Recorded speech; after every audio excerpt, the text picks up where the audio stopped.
라면이 제 인생을 바꿨어요. 케냐에 살고 있던 어린 소녀가 처음 이 한마디를 꺼냈을 때 아무도 그 말을 쉽게 믿지 않았습니다. 국적도, 언어도, 문화도 전혀 다른 땅에서 시작된 한 소녀의 인생. 가난과 외로움 속에서 하루하루를 버티던 어린 시절. 그리고 운명처럼 마주친 단 한 번의 작은 만남. 그 만남의 한복판에는 우리가 너무도 익숙한 평범하기 이를 데 없는 한국 라면 한 그릇이 놓여 있었습니다. 그런데 바로 그 한 그릇이 한 아이의 인생을 완전히 뒤바꾸고 수천 킬로미터를 넘어 한국으로 이끌며 결국 누군가의 꿈을 또 다른 희망으로 이어주는 기적이 되었다면 여러분은 믿으시겠습니까? 도대체 어떤 일이 있었길래 단순한 라면 한 그릇이 한 사람의 운명을 바꿨다는 걸까요? 그리고 어떻게 이 기적 같은 이야기가 지금 우리 눈앞에 펼쳐지게 되었을까요? 지금 바로 비디오를 재생해 보겠습니다. 잠깐 1초밖에 안 걸리는 좋아요 버튼을 눌러주시면요. 비디오가 잘 돌아간대요.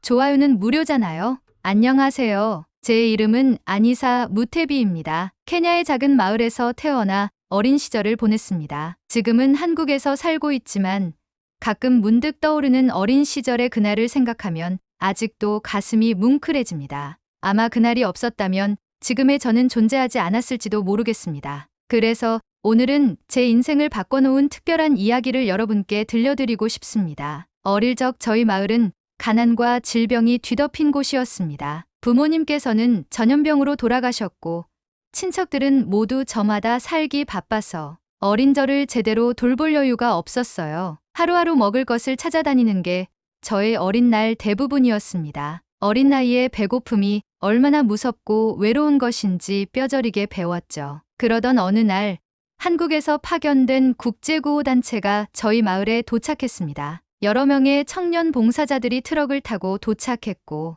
의료 지원소를 설치하고 식량 배급소를 운영하며 어린이들을 모아가니 교실을 열기도 했습니다. 그들은 항상 밝은 표정으로 우리를 맞아주었고 저희 마을 사람들에게는 생전 처음 받아보는 체계적인 지원이었어요. 우리들은 낯선 외국인들의 모습을 신기해했고 어른들은 조심스럽지만 감사한 눈빛으로 그들을 바라보았습니다. 그러던 어느 날이었어요. 그날도 어김없이 비가 내리고 있었습니다. 케냐의 우기철 비는 한번 시작되면 몇 날 며칠을 쏟아지곤 했습니다. 비를 피할 곳도 먹을 것도 없던 저는 마을 언덕 아래로 내려가다가 희미한 불빛을 발견했습니다. 평소에는 본 적 없던 건물이었어요. 낡은 간판 위에는 낯선 글자가 적혀 있었습니다. 나중에 알게 되었지만 그것은 한국어였습니다. 창문 틈 사이로 매캐하면서도 고소한 냄새가 새어나왔습니다. 따뜻한 기운이 풍겨오는 그 불빛에 이끌려 저도 모르게 발걸음을 옮겼습니다. 작은 방 안에서는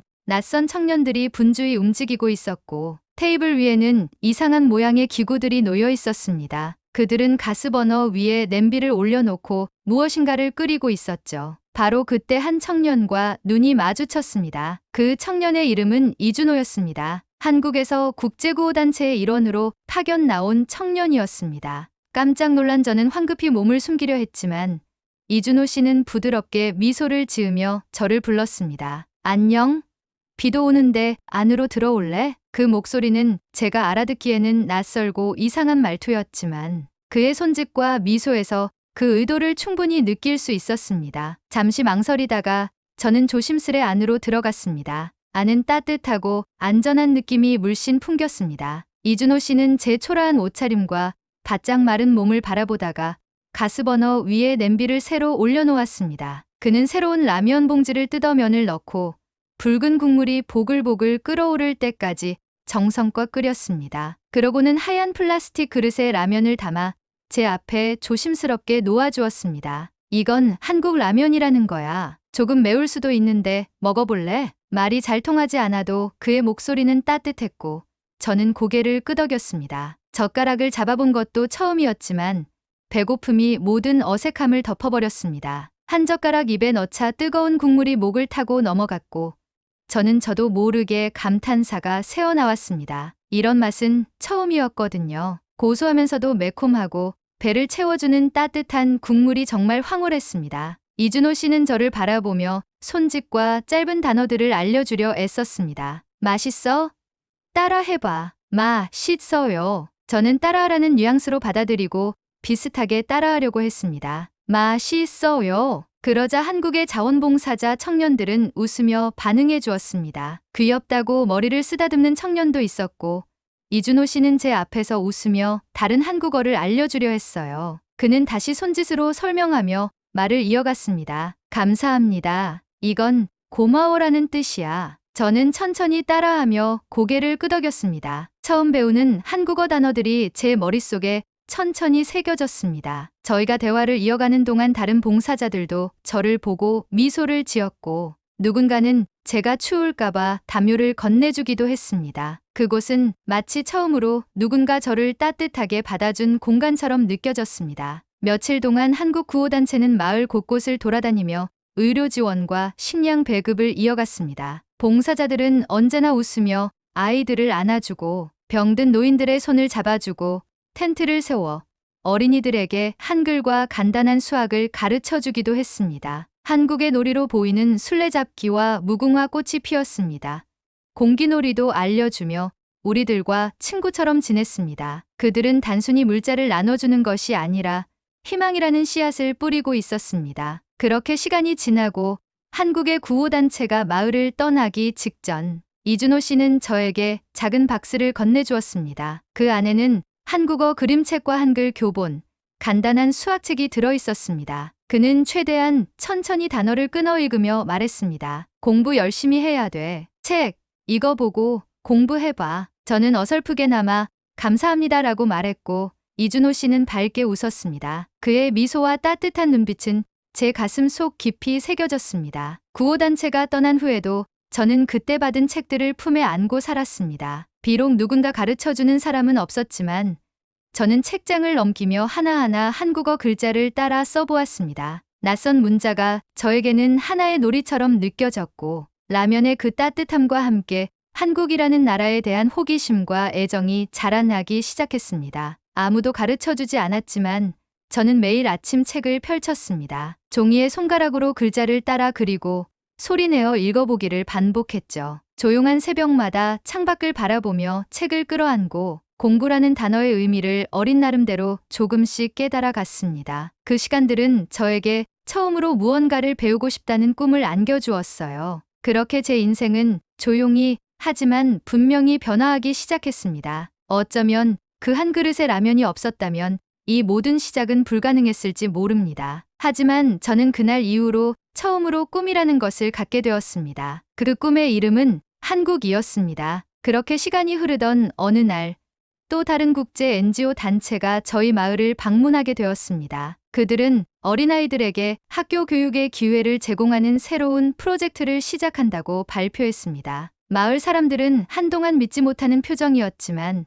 저는 누가 먼저라 할 것도 없이 손을 번쩍 들었습니다. 학교는 마을에서 한참 떨어져 있었습니다. 매일 새벽마다 길을 나섰고, 비가 오는 날에는 진흙탕을 헤치고, 해가 뜨거운 날에는 먼지를 마시며 걸어야 했습니다. 그 길은 결코 쉽지 않았지만 저에겐 그 모든 고생이 마치 축복처럼 느껴졌습니다. 걸어가는 동안에는 어릴 적 외웠던 한국어 단어들을 입속으로 중얼거리기도 했고, 가끔은 멀리 떠나간 한국 봉사자 청년들의 얼굴을 떠올리며 혼자 말을 걸듯 중얼거렸습니다. 학교에서는 처음으로 정규 수업이라는 것을 경험하게 되었습니다. 영어, 수학, 과학, 역사 모든 것이 새롭고 신기했습니다. 선생님들은 친절하게 가르쳐 주었고, 저는 무엇이든 놓치지 않으려고 눈을 크게 뜨고 귀를 열었습니다. 수업이 끝난 뒤에도 저는 집에 돌아와 그들이 남겨준 한국어 교재를 다시 펼쳐 연습을 이어갔습니다. 학교에서의 공부는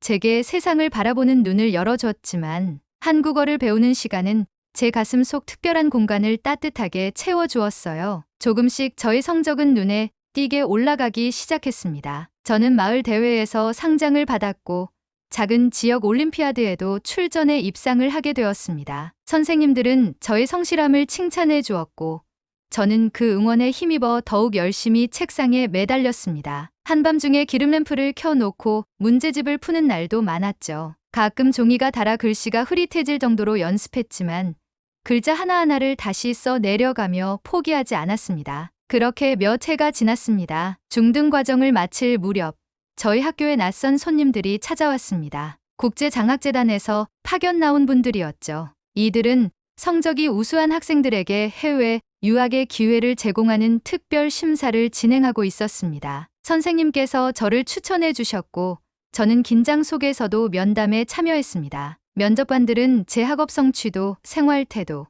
그리고 장래 희망까지 꼼꼼히 살펴보았습니다. 한참 동안의 질의응답이 이어진 후 마지막 질문이 제 귀를 때렸습니다. 안이사, 만약 유학을 가게 된다면 어느 나라로 가고 싶나요? 저는 주저하지 않고 대답했습니다. 한국으로 가고 싶습니다. 면접관들은 놀라워하며 이유를 물었습니다. 저는 조심스럽게 어린 시절 이야기를 꺼내며 한국에서 온 자원봉사자들이 처음으로 제게 희망을 주었고 그 인연이 제게 특별한 꿈을 심어주었다고 설명했습니다. 이어서 간단한 한국어 인사말을 건넸습니다. 안녕하세요. 만나서 반갑습니다. 감사합니다. 면접관들은 저의 발음과 자신감을 보고 한참을 미소 지었습니다. 몇 달 뒤 드디어 합격 소식이 전해졌습니다. 장학재단의 도움으로 저는 한국 유학의 길을 떠날 수 있게 되었습니다. 비행기를 타고 처음 하늘 위를 나는 순간 두려움보다는 설렘이 가득했습니다. 드넓은 구름 위를 지나는 동안 저는 속으로 중얼거렸습니다. 드디어 한국에 간다. 인천공항에 도착했을 때의 기억은 아직도 생생합니다. 공항 안은 어지럽게 바쁘고 수많은 사람들이 오가고 있었지만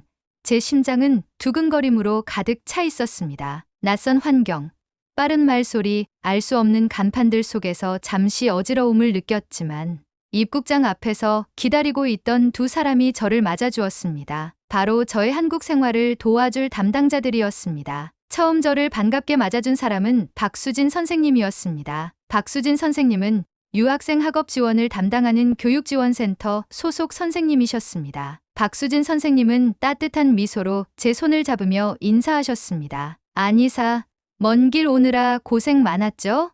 한국어 정말 잘하네요. 수줍게 웃으며 대답했습니다. 아직 부족하지만 최선을 다해 공부했어요. 그 옆에는 최민석 씨가 서 계셨습니다. 최민석 씨는 유학생 정착지원 담당자로 실질적인 생활 문제를 도와주시는 분이었습니다. 그는 서류 파일을 들고 차분하게 설명을 시작하셨습니다. 안이사, 앞으로 제가 한국 생활에 필요한 행정 절차들을 도와줄 거예요. 오늘은 휴대폰 개통과 외국인 등록증 발급부터 시작하겠습니다. 그리고 안이사가 묵을 기숙사도 안내해 줄 거고요. 그리고 내일은 은행 계좌도 개설할 예정이에요. 필요한 건 제가 미리 준비해뒀습니다. 최민석 씨 덕분에 저는 처음 접하는 한국의 복잡한 행정 시스템 속에서도 큰 어려움 없이 생활을 정리해 나갈 수 있었습니다. 기숙사 입주부터 병원 진료, 교통카드 등록까지 작은 일부터 큰 일까지 하나하나 꼼꼼히 챙겨주셨습니다. 한국의 모든 것이 낯설고 복잡하게만 느껴졌던 저에게 두 분의 존재는 정말 든든한 버팀목이 되어주었습니다. 그날부터 본격적인 한국 생활이 시작되었습니다. 새로 다니게 된 학교에서는 처음엔 긴장도 많았습니다. 낯선 환경, 빠른 수업 속도, 주변 친구들의 능숙한 한국어 대화 속에 처음에는 얼떨떨했어요. 하지만 시간이 지나면서 담임 선생님과 친구들이 저를 특별한 외국인으로 대하기보다는 그냥 같은 반 친구, 같은 학생으로 대해주기 시작했습니다. 선생님들은 제가 이해하지 못하는 부분이 있으면 수업이 끝난 뒤에도 시간을 내어 따로 설명해 주었고, 친구들도 수업 중간중간 조용히 속도를 맞춰 도와주었습니다. 어떤 친구는 쉬는 시간마다 문제집을 같이 풀어주기도 했습니다. 누군가는 급식 메뉴를 설명해 주었고, 시험 기간이 다가오면 함께 독서실에서 공부하며 격려해 주었습니다. 모두가 저를 특별한 케냐인 학생으로 바라보는 게 아니라 그저 공부하는 한 사람으로 받아들여준 것이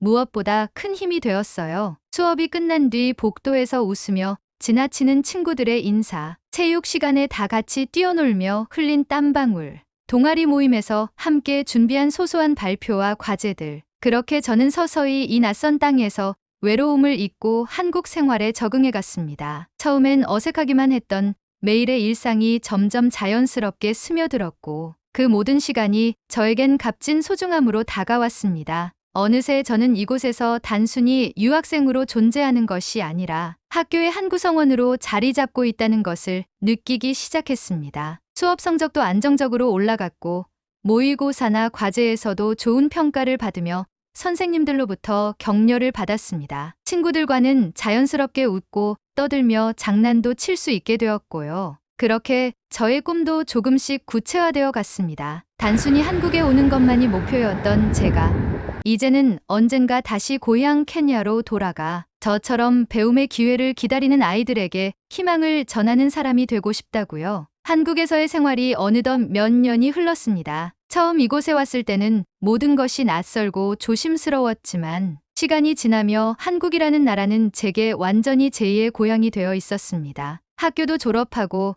이제는 본격적으로 사회로 나아갈 준비를 하게 되었죠. 그동안 제가 품어왔던 꿈은 변함없이 선명했습니다. 케냐와 한국을 잇는 다리가 되어 저처럼 배움의 기회를 간절히 바라는 아이들에게 희망을 전하고 싶다는 목표였어요. 그래서 저는 자연스럽게 국제협력 분야로 진로를 정하게 되었고 이력서를 준비하며 여러 기업의 채용 공고를 살펴보기 시작했습니다. 그 중 한 곳이 제 눈길을 끌었습니다. 한국에서도 손꼽히는 대기업인 해성그룹 국제협력팀의 신입사원 모집이었어요. 공고에는 개발도상국 협력사업 확대를 위한 글로벌 인재 채용이라는 문구가 적혀 있었습니다. 이 분야야말로 제가 가장 간절히 준비해온 길이라 느껴졌습니다. 며칠을 밤새워 자기소개서를 다듬고 최민석 씨와 박수진 선생님께 조언도 받으면서 서류를 제출했습니다. 그리고 얼마 뒤 1차 서류 합격 소식이 전해졌습니다. 기쁨과 동시에 본격적인 면접 준비에 돌입해야 했습니다. 면접 날이 밝았습니다. 이른 아침부터 정장을 차려입고 면접장으로 향하는 내내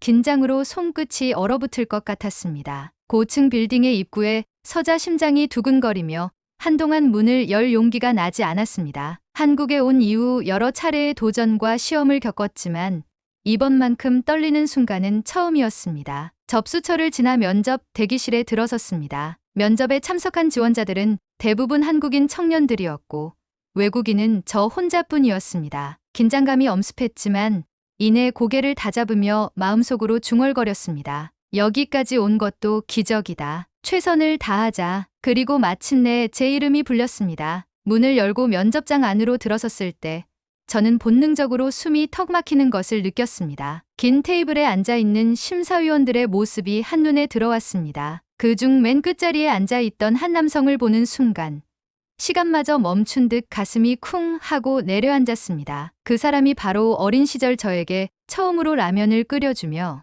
희망이라는 단어를 알려주었던 한국 구호단체의 청년 봉사자 이준호 씨였습니다. 그는 어느덧 세월의 흐름 속에서 한층 성숙한 모습으로 앉아 있었습니다. 정돈된 머리칼, 단정한 정장 차림, 침착하고 단호한 표정 속에서도 어디선가 익숙한 미소의 자취가 남아 있었습니다. 그의 가슴에는 해성그룹 국제협력본부 임원 명패가 놓여 있었죠. 제 눈앞이 순간 어지러워졌습니다. 이렇게 다시 만나게 될 줄은 상상조차 하지 못했습니다. 어린 날 비를 맞으며 그의 손짓을 따라 조심스레 방 안으로 들어섰던 그날 밤이 머릿속을 스쳐 지나갔습니다. 따뜻한 김이 모락모락 피어오르던 라면, 냄비, 젓가락을 내밀던 그의 손, 그리고 미소 띤 얼굴까지. 하지만 그는 저를 전혀 알아보지 못하는 듯 면접지 서류에만 집중하고 있었습니다. 다음 지원자 안이사 무태비 씨. 시작하겠습니다. 이준호 씨는 다른 심사위원들과 마찬가지로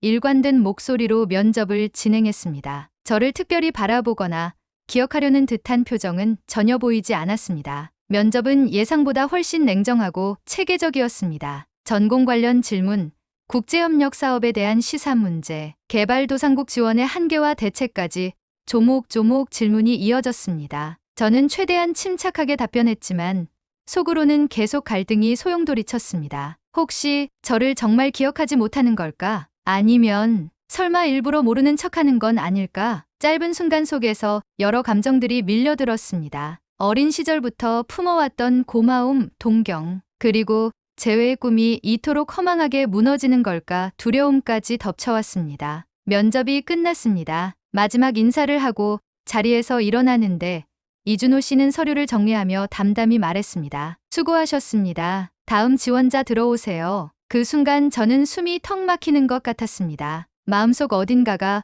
뻥 뚫린 듯 허전함이 몰려왔습니다. 조심스럽게 문을 닫고 면접장을 나서며 애써 고개를 들고 혼잣말로 다짐했습니다. 그래도 후회하지 말자. 최선을 다했으니까. 며칠 후 합격자 발표 날이 다가왔습니다. 저는 큰 기대를 하지 않으려고 애써 마음을 다잡았습니다. 그러나 휴대폰으로 도착한 메시지를 확인하는 순간 심장이 크게 뛰기 시작했습니다. 혜성그룹 신입사원 최종 합격을 축하드립니다. 합격이었습니다. 믿기지 않는 기쁨과 함께 한편으로는 다시 마주하게 될 이준호 씨에 대한 복잡한 감정이 교차하기 시작했습니다. 첫 출근 날 아침 회사 로비에 선 제 손끝은 또 다시 얼어붙을 듯 떨리고 있었습니다. 벽시계 초침 소리마저 유난히 크게 들렸고 주변의 발걸음 소리가 무겁게 울렸습니다. 신입사원 교육이 시작되기 전까지 여러 번 숨을 고르고 심호흡을 반복했습니다. 심장이 두근거려 손으로 가슴을 조용히 눌러가며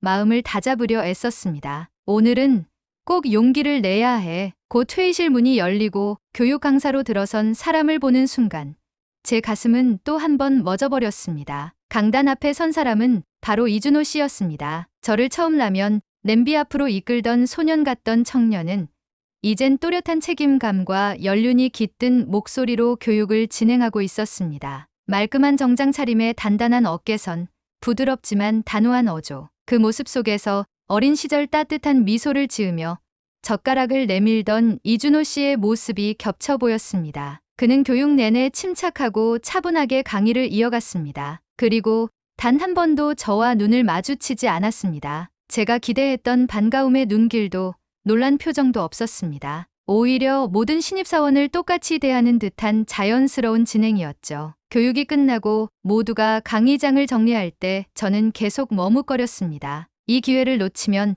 두 번 다시 말을 건넬 수 없을 것만 같았어요. 제 안에서 망설임과 용기가 수없이 부딪혔습니다. 심장이 계속해서 이제 가자, 말하자고 다그쳤지만 발걸음은 쉽사리 떨어지지 않았습니다. 혹시 정말 나를 기억하지 못하는 걸까? 아니면 내 기억 속 그 사람과 이 사람은 다른 사람일까? 순간 누군가 제 앞에 다가와 멈춰 섰습니다. 고개를 들었을 때 눈앞에는 조용히 미소 지은 이준호 씨가 서 있었습니다. 그는 한참 동안 말없이 저를 바라보다 부드러운 목소리로 속삭였습니다. 잘 컸네, 안이사. 그 짧은 다정한 한마디에 제 입술이 떨리기 시작했습니다. 눈물이 금세 차올랐습니다. 그는 다시 부드럽게 말을 이었습니다. 난 내가 성공할 줄 알았어. 이렇게 다시 만나서 정말 반갑다. 그제서야 저는 그동안 꾹꾹 눌러 담아두었던 감정들이 주체할 수 없이 쏟아져 내리는 걸 느꼈습니다. 목이 메어 말을 잇지 못하다가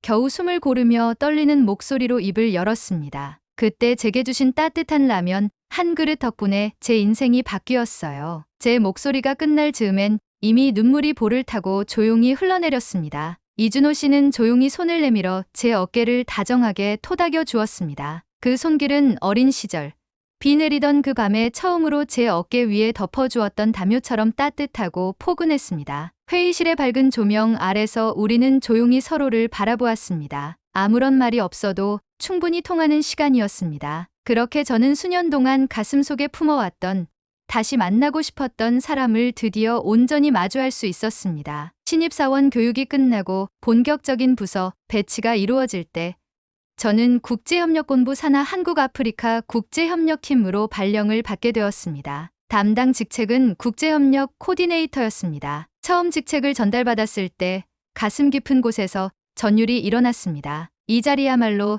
지금까지 제가 품어왔던 꿈이 시작되는 자리라 느껴졌기 때문입니다. 제게 도움을 주었던 그 한 그릇의 라면처럼 이제 제가 누군가에게 작지만 따뜻한 희망이 되고 싶었습니다. 업무 첫날 아침 책상 위 명패에 적힌 제 이름을 바라보며 숨을 고르던 제게 이준호 본부장님이 조용히 다가와 말을 건네셨습니다. 이제 진짜 시작이야. 안이사, 너라면 누구보다 잘 해낼 거야. 그 한마디에 저는 조용히 고개를 숙이며 대답했습니다. 저도 최선을 다해 볼게요. 고맙습니다. 국제협력팀의 일은 결코 쉽지 않았습니다. 매일 각국의 협력기관과 소통하고 개발도상국의 복잡한 행정 구조와 맞서야 했습니다. 때론 갑작스러운 현장 문제로 밤늦게까지 보고서를 준비하기도 했고 한 번의 서류 오류로 여러 날을 수정해야 할 때도 많았습니다. 하지만 그 모든 과정이 제겐 오히려 감사한 시간이었습니다. 누군가는 그저 업무라고 여길지 몰라도 저에겐 어린 시절 품었던 의미 있는 일이었으니까요. 책상 앞에 앉을 때마다 고향 마을의 아이들이 떠올랐습니다. 빗속을 뛰어다니던 어린 시절의 제 모습도 함께 떠올랐습니다. 회사에서는 곧 저를 아프리카 관련 프로젝트의 실무 담당자로 배정하기 시작했습니다. 아프리카 농업 지원 사업, 어린이 교육 프로그램, 보건의료 협력 등 다양한 사업을 직접 관리하게 되었습니다. 서류 속 아이들의 이름을 볼 때마다 그 이름들이 곧 제 옛 얼굴과 겹쳐졌습니다. 특히 한 프로젝트를 준비하던 날은 잊을 수 없습니다. 케냐 현지에 새로 설립될 교육지원센터의 학생 명단을 확인하던 중 한 어린 소녀의 이름이 제 눈길을 끌었습니다. 엘레나 무테비, 제 먼 친척의 아이였던 것입니다. 그 순간 저는 가슴이 뭉클해졌습니다. 세월이 흘러 이제는 제가 누군가에게 손을 내밀 수 있는 사람이 되어 있다는 사실이 실감났습니다. 이곳까지 오기까지 도움을 받았던 수많은 손길들이 떠올랐고 이제는 그 손길을 이어갈 수 있게 되었다는 사실이 벅찬 감동으로 밀려왔습니다. 업무가 끝난 저녁이면 종종 이준호 본부장님과 커피를 마시며 대화를 나누곤 했습니다. 어느 날 조용한 회의실에서 단둘이 남아있던 늦은 밤, 이준호 본부장님이 문득 이런 말을 건넸습니다. 안희사, 사실 면접 때 너를 보고 처음엔 일부러 모른 척했어. 저는 그제야 고개를 끄덕이며 조용히 미소 지었습니다. 사실 어렴풋이 그렇게 느끼고 있었지만 그의 입으로 직접 듣게 되니 묘한 감정이 올라왔습니다. 왜 그랬는지 물어봐도 될까요? 이준호 본부장님은 잠시 생각하다가 담담히 말했습니다. 내가 기억한다고 먼저 말하면 내가 혹시 나 때문에 부담을 느낄까봐 내 스스로가 내 실력으로 당당히 이 자리에 온 거라고 믿게 해주고 싶었어. 그 말에 저도 모르게 눈시울이 붉어졌습니다. 그렇게까지 섬세하게 배려해준 그의 마음에 깊은 감사를 느꼈습니다. 정말 고맙습니다. 그리고 다시 만나서 정말 행복합니다. 그는 조용히 미소 지으며 제 손등을 가볍게 토닥여 주었습니다. 회사 생활이 안정되어 갈수록 저는 조금씩 새로운 프로젝트들을 구상하기 시작했습니다. 케냐의 오지 마을에 태양광 발전소를 설치하는 사업, 빈곤 아동들의 온라인 학습을 지원하는 시스템 구축, 그리고 무엇보다 어린 시절 저처럼 배움을 간절히 원하는 아이들을 위한 장학 프로그램을 기획하는 일이 가장 마음을 끌었습니다. 며칠을 밤새워 자료를 준비하고 계획서를 다듬은 끝에 드디어 국제협력본부 회의에서 이준호 본부장님 앞에서 프레젠테이션을 하게 되었습니다. PPT 첫 장에 띄운 제목은 이렇게 시작되었습니다. 한 그릇의 라면에서 시작된 희망. 프레젠테이션이 끝났을 때 회의실 안은 조용했습니다. 이준호 본부장님은 오래도록 제 안을 바라보다가 고개를 끄덕이며 조용히 말했습니다. 내가 이걸 해낸다면 분명 누군가의 인생이 또 바뀌겠지. 나처럼, 그리고 너처럼. 그 순간 저는 뜨거운 벅참을 느꼈습니다. 이제 저는 누군가에게 또 하나의 라면 한 그릇이 되어줄 수 있는 사람이 되어 있었습니다. 시간이 더 흐른 지금 저는 여전히 이 일을 하고 있습니다. 매년 수많은 아이들이 한국과 케냐를 오가며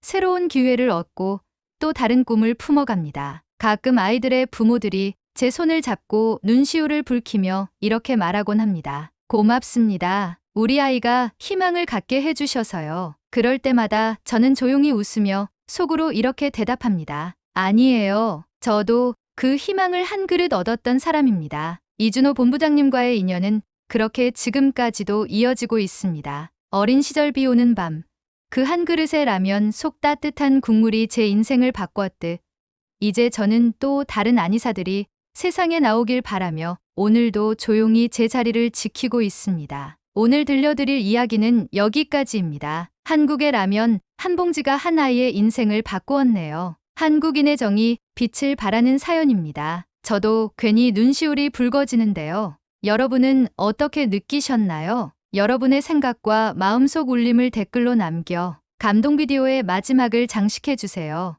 여러분의 댓글 하나하나가 영상을 제작하는데 큰 힘이 됩니다. 그리고 오늘의 사연이 따뜻하게 다가오셨다면 구독과 좋아요도 잊지 말아주세요. 다음엔 더 깊은 감동과 더 진한 이야기로 찾아뵙겠습니다. 함께해 주셔서 진심으로 감사합니다.